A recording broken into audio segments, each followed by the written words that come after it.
নমস্কাৰ বন্ধু বান্ধৱীসকল, আজি আকৌ এবাৰ আপোনালোকৰ মাজলৈ কিমান জানিবলগীয়া প্ৰশ্নৰ উত্তৰ লৈ আহিছো। আশা কৰিছো আপোনালোকক আজি এই ভিডিঅ'টোৱে কিছু পৰিমাণে হ'লেও উপকৃত কৰিব। আজি 1 নম্বৰ প্ৰশ্নটো হৈছে, কোনে মাত্ৰ 53 ছেকেণ্ডত এখন চামুচত বুদ্ধদেৱক অংকন কৰি ৰেকৰ্ড কৰিছিল? উত্তৰটো হৈছে অৰ্পণা বৰাই। 2 নম্বৰ প্ৰশ্নটো হৈছে, শীতকালত ভাৰতলৈ কিমানবিধ ভ্ৰমণকাৰী চৰাই আহে? উত্তৰটো হৈছে প্ৰায় 300 বিধ চৰাই আহে। 3 নম্বৰ প্ৰশ্নটো হৈছে, বলিয়া কুকুৰে কামুৰিলে মানুহৰ দেহলৈ কি ভাইৰাছ বিয়পে? উত্তৰটো হৈছে ৰেবিছ ভাইৰাছ। 4 নম্বৰ প্ৰশ্নটো হৈছে, বিশ্বৰ সৰ্বপ্ৰথম মহিলা ৰাষ্ট্ৰপতি কোন? উত্তৰটো হৈছে বিশ্বৰ সৰ্বপ্ৰথম মহিলা ৰাষ্ট্ৰপতি মেৰিয়া এছলটেলা পাৰ্চন। 5 নম্বৰ প্ৰশ্নটো হৈছে, ভাৰতবৰ্ষৰ কোনখন ৰাজ্যত সকলোতকৈ বেছি গাখীৰ উৎপাদন হয়? উত্তৰটো হৈছে উত্তৰ প্ৰদেশ ৰাজ্যত।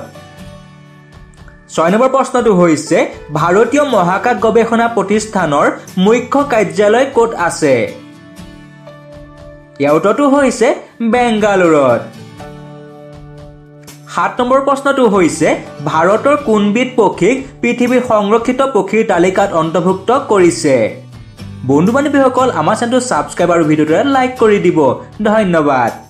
হয়, উত্তৰটো হৈছে শগুন, যাক পৃথিৱীৰ সংৰক্ষিত পক্ষীৰ তালিকাত অন্তৰ্ভুক্ত কৰিছে।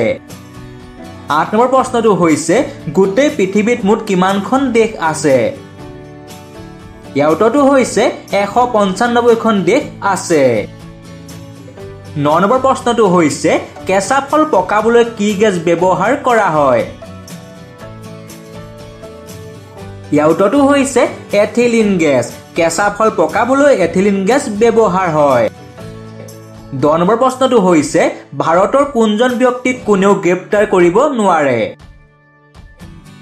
হয়, উত্তৰটো হৈছে ৰাষ্ট্ৰপতি, যিজন ব্যক্তিক কোনেও গ্ৰেপ্তাৰ কৰিব নোৱাৰে। 11 নম্বৰ প্ৰশ্নটো হৈছে, ভাৰতবৰ্ষত আটাইতকৈ বেছি খোৱা ফলবিধৰ নাম কি?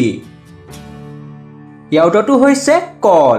কল হৈছে এনে এবিধ ফল যিবিধ ফল ভাৰতবৰ্ষত আটাইতকৈ বেছি খায়। 52 নম্বৰ প্ৰশ্নটো হৈছে, আমেৰিকা যুক্তৰাষ্ট্ৰ এসময়ত কোনখন দেশৰ তলত থাকিব লগা হৈছিল? উত্তৰটো হৈছে ইংলেণ্ড দেশৰ তলত থাকিব লগা হৈছিল। 13 নম্বৰ প্ৰশ্নটো হৈছে, পৃথিৱীৰ ভিতৰত সকলোতকৈ বেছি বিক্ৰী হোৱা বিস্কুটবিধৰ নাম কি? হয়, উত্তৰটো হৈছে পাৰ্লিজি বিস্কুট, যিবিধ বিস্কুট পৃথিৱীৰ ভিতৰত সকলোতকৈ বেছি বিক্ৰী হয়। 14 নম্বৰ প্ৰশ্নটো হৈছে, পৃথিৱীত একে মুখৰ কিমানজন লোক থাকে? উত্তৰটো হৈছে 7জন লোক। পৃথিৱীত একে মুখৰ 7জন লোক থাকে। 15 নম্বৰ প্ৰশ্নটো হৈছে, আমেৰিকা যুক্তৰাষ্ট্ৰৰ প্ৰথম ৰাষ্ট্ৰপতিজনৰ নাম কি? উত্তৰটো হৈছে জৰ্জ ৱাশ্বিংটন। 16 নম্বৰ প্ৰশ্নটো হৈছে, মানুহৰ পিছতে সকলোতকৈ বুদ্ধিমান জীৱ কি? উত্তৰটো হৈছে ডলফিন। ডলফিনক মানুহৰ পিছতে সকলোতকৈ বুদ্ধিমান জীৱ বুলি জনা যায়। 17 নম্বৰ প্ৰশ্নটো হৈছে, পৃথিৱীৰ কোনখন দেশত স্বাধীনতা দিৱস উদযাপন নকৰে? উত্তৰটো হৈছে নেপাল। নেপাল এনেকুৱা এখন দেশ যিখন দেশত স্বাধীনতা দিৱস উদযাপন নকৰে।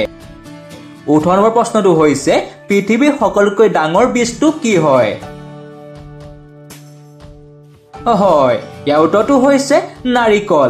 নাৰিকল হৈছে পৃথিৱীৰ সকলোতকৈ ডাঙৰ বীজ। বন্ধু বান্ধৱীসকল, আজি 19 নম্বৰ প্ৰশ্নটো হৈছে, হস্পিটেলত ৰঙা যোগ চিনটো কিয় থাকে? কিয় থাকে জানেনে বাৰু? বন্ধু বান্ধৱীসকল, আমাৰ চেনেলটো ছাবস্ক্ৰাইব আৰু ভিডিঅ'টো লাইক কৰি দিব। ধন্যবাদ।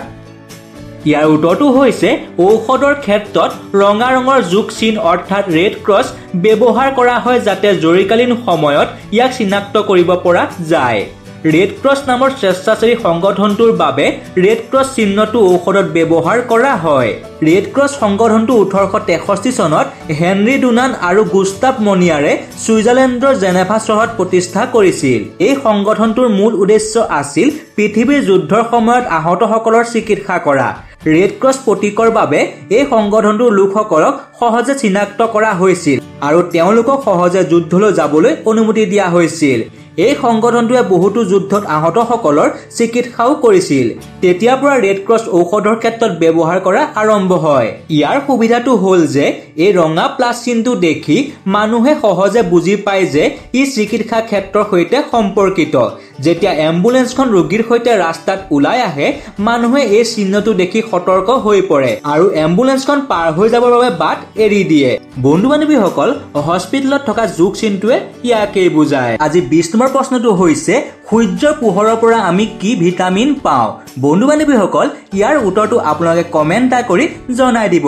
তেনেহ'লে নতুন এটা ভিডিঅ'ত লগ পোৱাৰ আশাৰে আজিলৈ ধন্যবাদ।